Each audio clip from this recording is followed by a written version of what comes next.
We have lots to discuss in today's video, including the latest rumors around NHL. Today's rumor mill topics include teams like Vancouver, Montreal, New York Rangers, plus some interesting comments from Patrik Laine on his time in Columbus and why he wanted to move on. Some more injury updates as well. Plus, we might have seen a play tonight between the Tampa Bay Lightning and the Florida Panthers that could result in a potential suspension and a major injury for both those clubs. All that and more coming up next. So welcome back to another video here at Top Shelf Hockey. As I mentioned, today is December the 23rd. It's the last day of NHL action before the teams get at least a 3-day break. Some teams have more than that. Some have 4 or 5 days off, but certainly a nice little holiday break. Of course, the World Junior Championships get ready to get set here on Boxing Day. Pre-tournament games on tonight as well. Canada versus Czechia. It's been a pretty good setup to start the World Junior Tournament. Looking forward to that as well. Some other updates around the league when it comes to injuries and roster notes. The Tampa Bay Lightning today confirmed Connor Geekie is day-to-day, so he was out of action today. The Red Wings recalled defenseman William Wallinder. Simon Edvinsson, who's been missing of action here as of late, officially has been moved to IR. Ben Jerard also out of tonight's game. The Ottawa Senators, who are one of the teams with the longer breaks here over the holidays, have 5 days off, have sent goalie Levi Merilainen, center Zach Ostapchuk, and winger Cole Reinhardt back to the American Hockey League.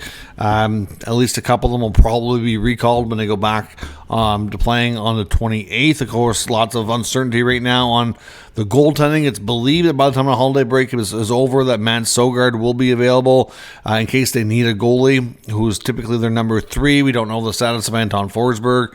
And, of course, Linus Ullmark, their main starter, main concern right now, left the last night's game against the Edmonton Oilers in the first period or after the first period with some tightness in his back. It sounds like it was more of a precautionary thing. So after having a break, maybe he'll be fine. But if for any reason he misses any time, we'll have to certainly be looking at another recall for the Senators for sure. Depending on the status of Forsberg, they may need Sogard and Merilainen both. We'll have to wait and see on that front.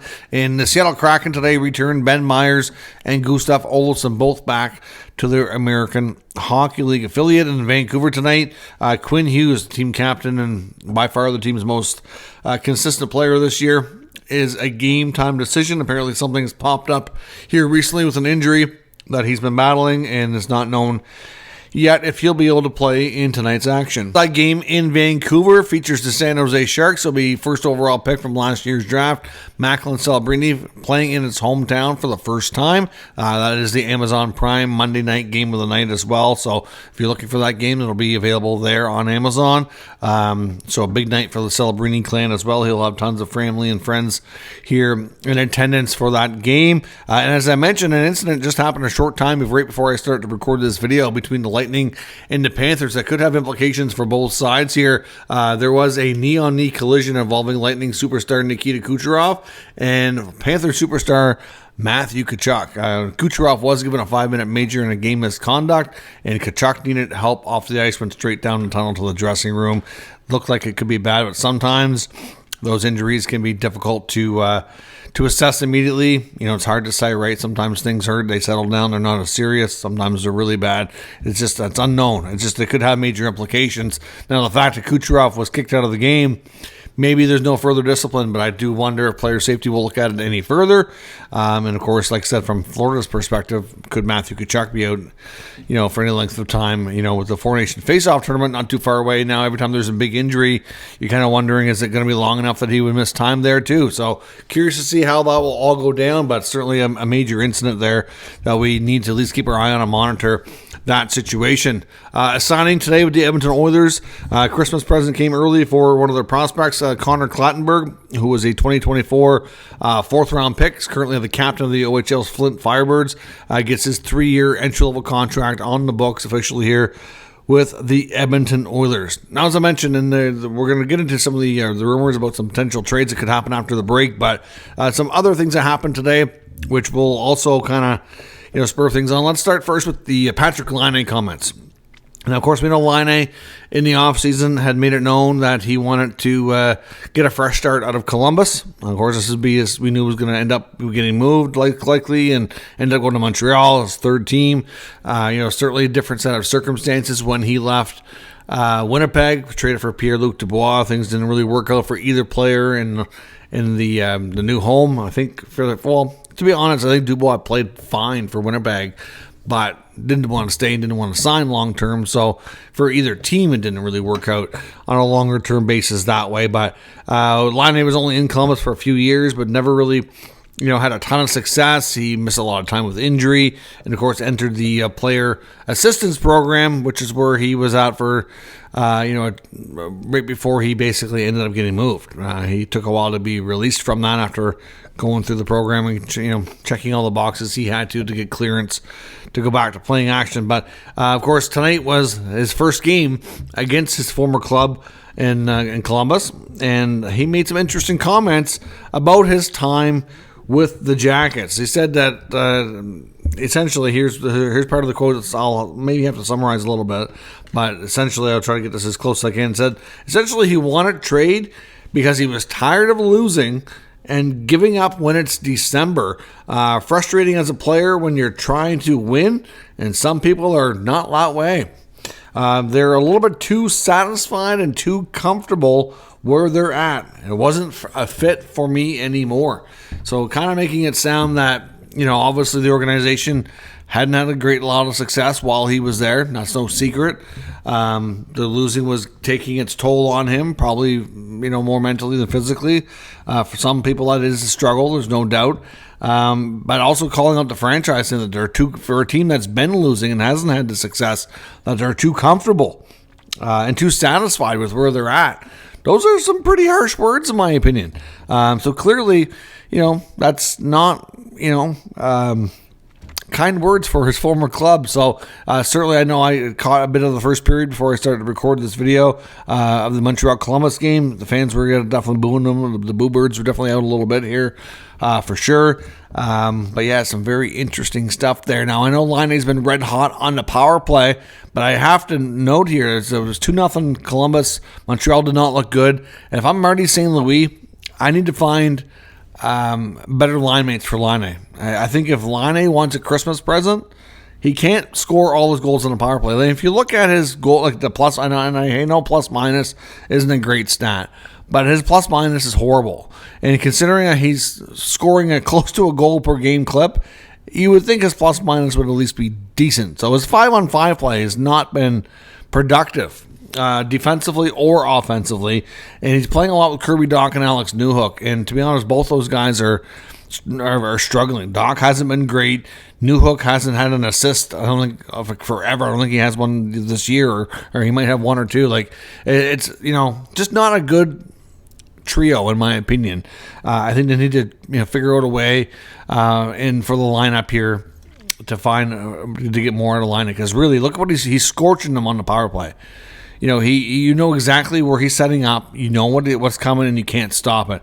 He can mix in some 5-on-5 goals and some even strength stuff. Like, he's going to have a way better season and be even more productive. So, to me, if you're Montreal and you want to give the team a Christmas present, find a way to get Patrick Laine some better line mates.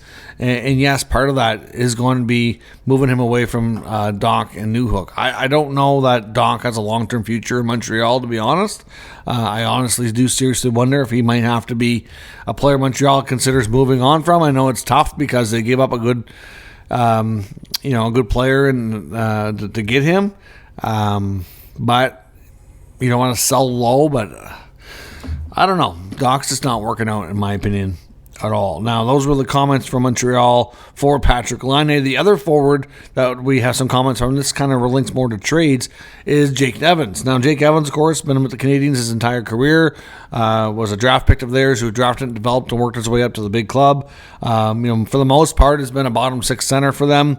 At times moved up in the lineup when they've been struggling or had injuries or what have you. But, generally he's a 200-foot, more defensive minded with a little bit of offense in his game, bottom six center. I think there's definitely parts of his game that teams would like. The interesting part about Jake Evans is that he's earned his right to free agency, and he's a pending UFA. Hitting his later 20s now.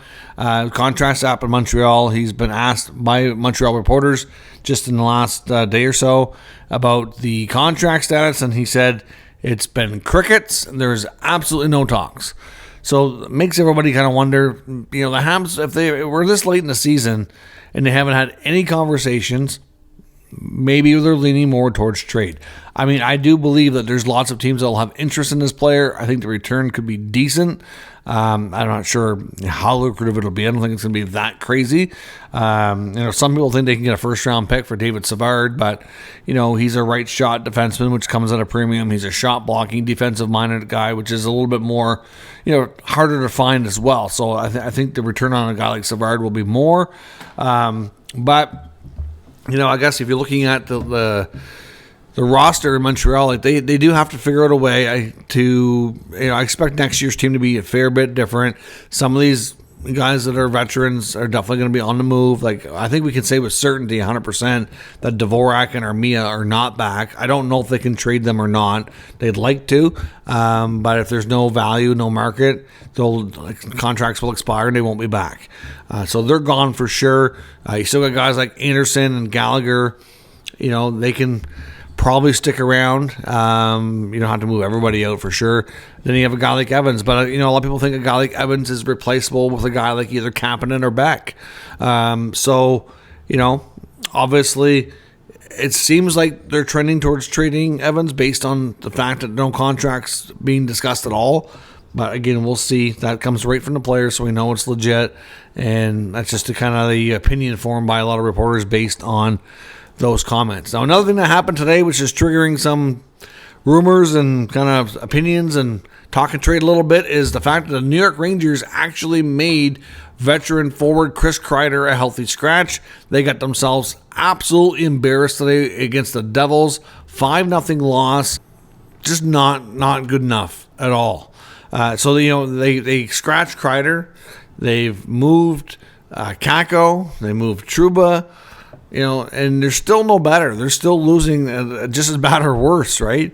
So what is the solution here? It makes you wonder, did they scratch Kreider just to send a message, just to kind of try to light a fire here? Or, is there any chance, because his name has been proven to be out there on the rumor mill, we know that the Rangers would do it based on what Chris Drury has said to the other teams and what's been reported from Elliot Friedman, that he made it known, Drury did to the other 31 teams, that guys like Trouba and Kreider were available. So, it's just a case of asset management. They don't want them to get hurt before the holidays, so after the break, they can move them. Or just a case of sending a message. Certainly a bit of a debate out there for sure. I know yesterday we talked about an ESPN article that thought the Bruins should be a team going after Kreider if he indeed is available. It's tough to imagine them trading him, to be honest. But, are they going to continue to send this message to other veterans? Zibanejad's been horrible too. Is he going to be sat down for a game or two? Makes you wonder. So, again, curious to see what happens. Obviously, lots of talk about the Rangers and how they're going to react here. We saw comments from former Ranger Sean Avery, who's very outspoken. And I know there's been some, which I didn't take seriously. There was a rumor about him maybe becoming a potential part of the Rangers management down the road. But he appeared on, I think it was the Chicklets podcast. And he said that because they were asking him about, with everything going on in Vancouver and all the speculation about Pettersson and Miller, should the Rangers be going after JT Miller? And he said absolutely they should.